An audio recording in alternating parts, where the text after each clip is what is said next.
What's up, fight fans? Welcome back to the Cool Koi Show, brought to you by the undisputed world of MMA, where you're into all world of MMA and all things fight fans. We eat, sleep, breathe, and boo-boo this. Fight fans, we back. I got my man Rich Ali, and I'm yours truly, MMA Cool Koi. So today we're going to be going over the recap Fight Night, Saudi Arabia. We're going to start with our favorite fighter, my grandma's favorite fighter, Israel Adesanya. As you know, he got slept. I can say slept, that he got, he got wobbled. He got pieced up. He got cracked by Adesanya.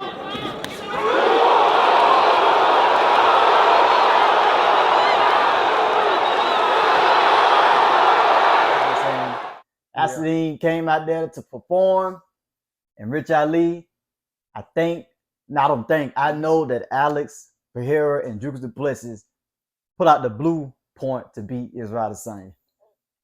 The blueprint to beat Adesanya. And that's pushing Adesanya forward. He ain't really like good at going backwards. Yeah. He's good at going forward.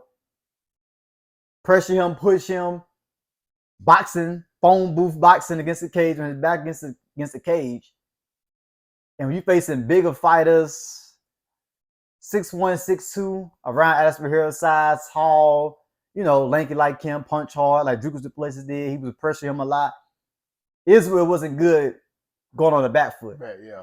And with Dricus threatening the wrestling, which what he got the submission. So that's one thing. I don't think that he's out his prime. He's old. He's 35 years old. People they're gonna try to talk. A lot of people will. I heard somebody on Twitter said he was really never that good. And I understand what they're trying to say. Like middle. I always said middleweight is the weakest division. Middleweight and heavyweight always been the weakest division. Like it's not no light talent. You know what I'm saying? Now it's a little talent. You got Dricus, Strickland. You got Chimaev in there now. You got Adesanya moving up the ranks. But other than that, it was never like no strong division. But he was still an amazing fighter, Rich. Yeah, he still was. He had a range. Very talented. Superstar, put the middleweight, put eyes on the middleweight division in the UFC. Yeah.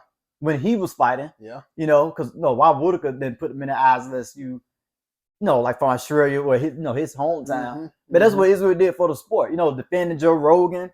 He said the N-word. He came out about that, was vocal about that. Good, good sports guy, and a good fighter, you know what I'm saying? Good personality. So I have to disagree with he's out of his prime. But I think that Alex Pereira did put out the blueprint on how to beat Israel Adesanya, though. I think that don't mean that every fighter is able to beat him. Yeah. Knowing the blueprint on what Dricus and Alex did, because everybody can't do it. Yeah. Adesanya wasn't doing it. He was getting pieced up in the first round. Yeah. He was getting pieced up, Richard. I seen that spark in Israel's face. Like, I'm ready. Like, you know what I'm saying? Like, I'm still him. And the way he just got caught. He probably was ready. And he probably was. And that'd be the worst time when you ready, you train, you feel good, your body feels great. Even his shoulders, he was bulking up, like his shoulders, like his body, he was in good shape. Everything. I seen it. You know what I'm saying? He looked real good in that first round. Piecing him up.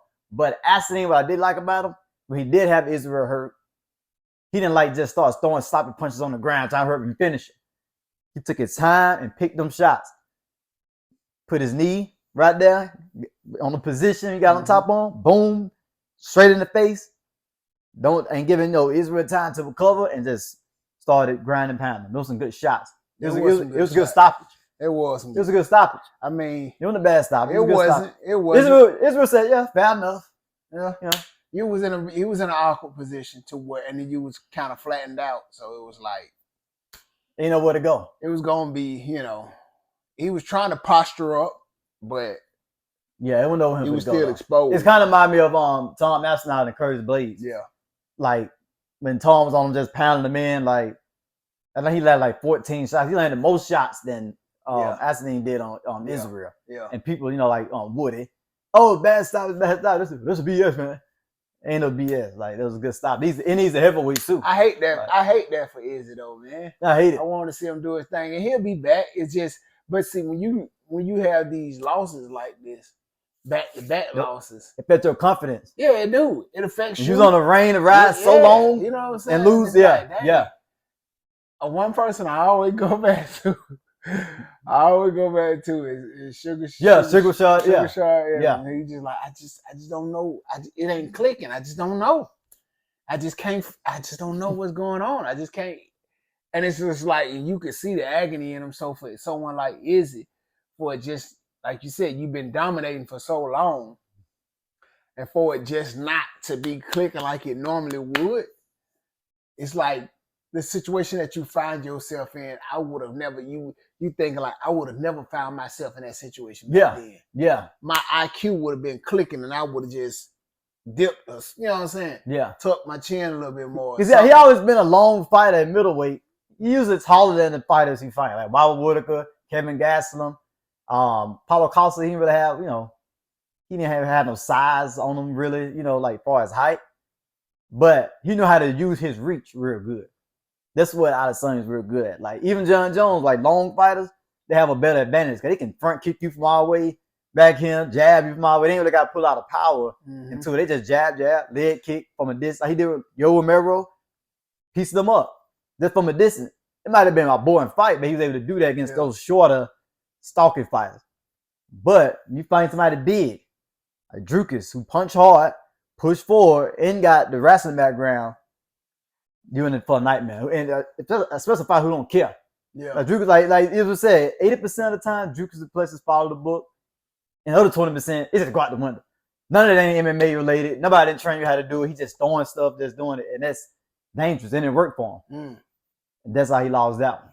And this one, Adesanya had to look at some footage and be like, hey, I think I can pressure him, and I punch pretty hard. I got really good grappling. I think I can add in a little grappling and fight him in the phone booth and back him up a little bit and get him, and he did. One thing beautiful for sure is he just got a name off of Izzy. A big name.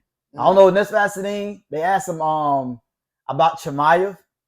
Like if Chimaev is an option to fight him next, and Dana said it's a possibility. It's a possibility. So yeah, so we'll see by middleweight. MVP got it done.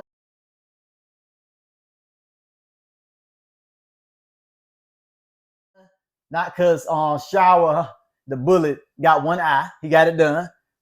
A symptomatic, I ain't gonna say beat down, but MMA, all MMA game. Yeah. Kicks, punches, everything. And I knew Magomedov wasn't gonna be fast enough to deal with all that, cover distance and be able to block all of it when he coming in with the flying knees and the lunging in with the rights and just bouncing.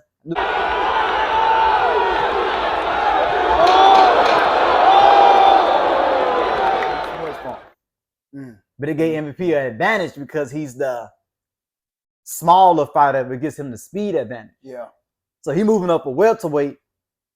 Welterweights I can keep up with me. If I'm moving the middleweight, they're a lot bigger than me, but they're a lot slower than me too. Yeah. Yeah. So I can be able to zip in, zip out, and do what I do. Yeah. I a lot better than welterweight. So I think he should stay at middleweight because of that reason. I think the reason why he was like picking his shots, kicks, punches, he went like you said, attack. Because he's scared of the takedown. And he know them middleweights big. Yeah. And he know I ain't gonna be it's gonna be difficult for me to get back up. Yeah. But what I like what he did was when he zip in, zip out, when he had like Shara in the corner, he grappled.